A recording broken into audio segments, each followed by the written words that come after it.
Komunitas Jendela Jakarta merupakan cabang dari Komunitas Jendela di Yogyakarta. Komunitas Jendela Jakarta dikelola dan digerakkan oleh para volunteers yang berasal dari berbagai latar belakang serta bekerja secara sukarela. Fokus kegiatan komunitas ini pada segi pengembangan pendidikan dan mental anak, terutama pada anak-anak yang kurang beruntung di wilayah Manggarai. Berawal dari perpustakaan sederhana, komunitas Jendela berusaha menghidupkan minat baca adik-adik Manggarai agar senantiasa menghargai pentingnya buku untuk menggapai cita-cita mereka. Beberapa program pembelajaran juga diberikan, seperti bahasa Indonesia, bahasa Inggris, matematika, IPA, IPS, seni musik, seni menggambar, dan lain-lain. Segala sesuatu yang bermanfaat bisa diajarkan kepada adik-adik Manggarai. Donasi-donasi yang telah diberikan masyarakat yang peduli sangat bermanfaat bagi adik-adik Manggarai dan perpustakaan komunitas ini. Beberapa donasi buku juga ada yang didistribusikan ke cabang komunitas Jendela di kota lain agar lebih bermanfaat mendukung kemajuan pendidikan di daerah tersebut.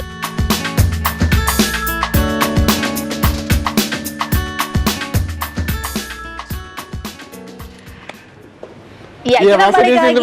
Banyak info, nggak bikin kepo. Mbak Bang MK, nah ini kita mau tanya-tanya tadi yang sebelum jeda iklan. Kira-kira orang tua mesti ngomongnya apa sih sama anak-anak di zaman yang seperti sekarang ini? Mau dulu deh.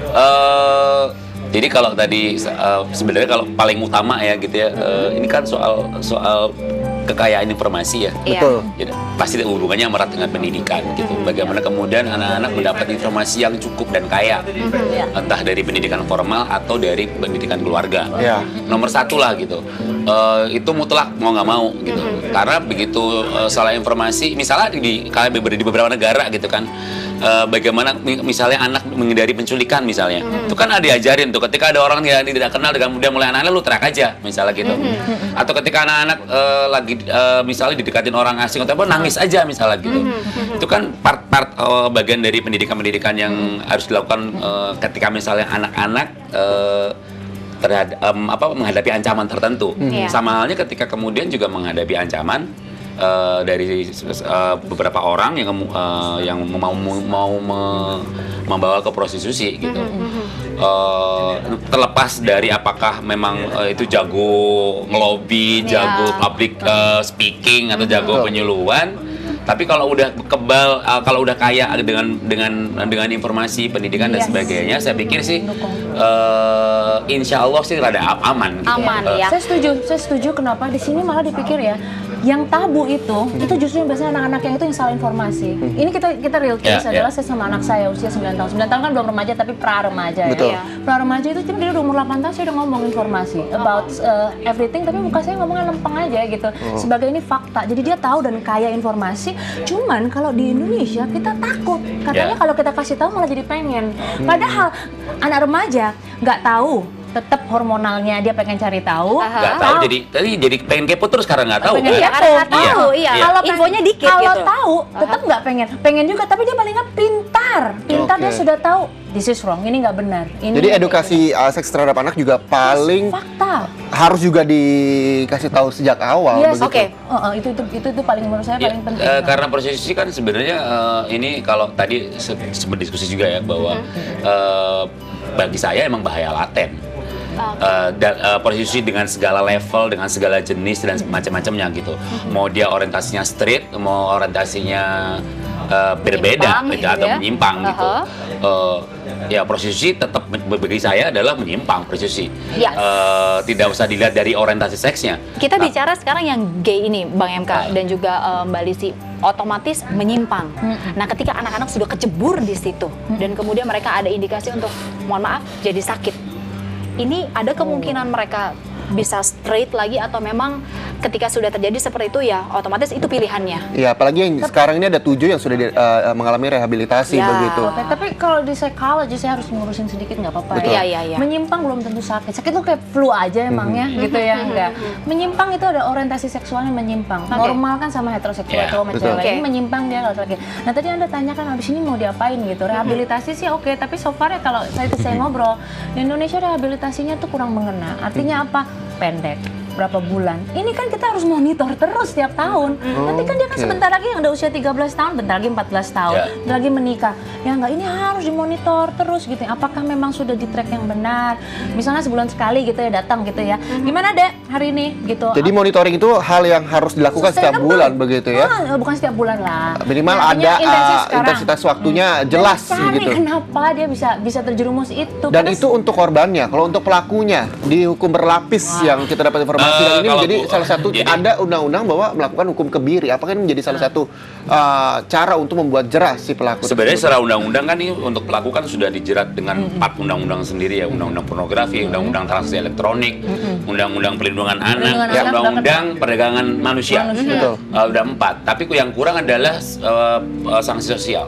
Sanksi sosial. Sanksi sosial itu misalnya adalah saya selalu ngusulin buat apalagi yang melakukan prostitusi di bawah umur ini gitu, para pelakunya. tato di sini bilang. No. Simple sanksi sosial adalah misalnya saya selalu ngusulin tuh bagaimana kalau kemudian dia diarak keliling Jakarta, dikeliling kota misalnya gitu, dikasih label gitu. Kalau tato terlalu sadis ya. Ya sebenarnya dimasuk muncul di media pun sudah sanksi sosial. Cuman kan itu tidak directly karena tidak dalam tanda kutip bahasa kita nggak off air, kan? Tidak langsung melibatkan masyarakat setempat. Nah itu yang kurang gitu. Kalau di penjara buktinya selama ini mau di penjara lagi balik lagi. Seperti gitu. AR ini ya, seorang residivis dan lagi kena. Untuk negara Indonesia yang memang kolektif, berarti artinya kita peduli. Beda kalau sama di Amerika yang very individualis ya. Ini bagus sekali sih. Maksud saya mendukung juga sih diarak gitu karena kita terbiasa untuk hidup kolektif gitu dengan masyarakat. Jadi penolakan. Jadi biar semua manusia tahu mukanya seperti apa gitu kan ya. Oke, iya. Boleh ya diarak seperti itu ya pemirsa ya. Dan ini dia mungkin bicara soal anak-anak gitu Bang MK. Ada yang mau disampaikan dari Bang MK mungkin atau Mbak Lizzy yang mengenai ini semua?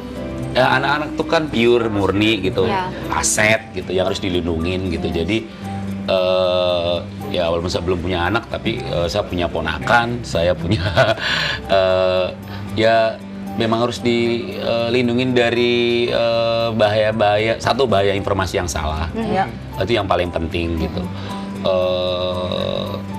Kalau kalau informasi yang didapat bener, terus kita juga secara pendidikan juga kaya gitu sih, rasa-rasanya sih aman lah gitu.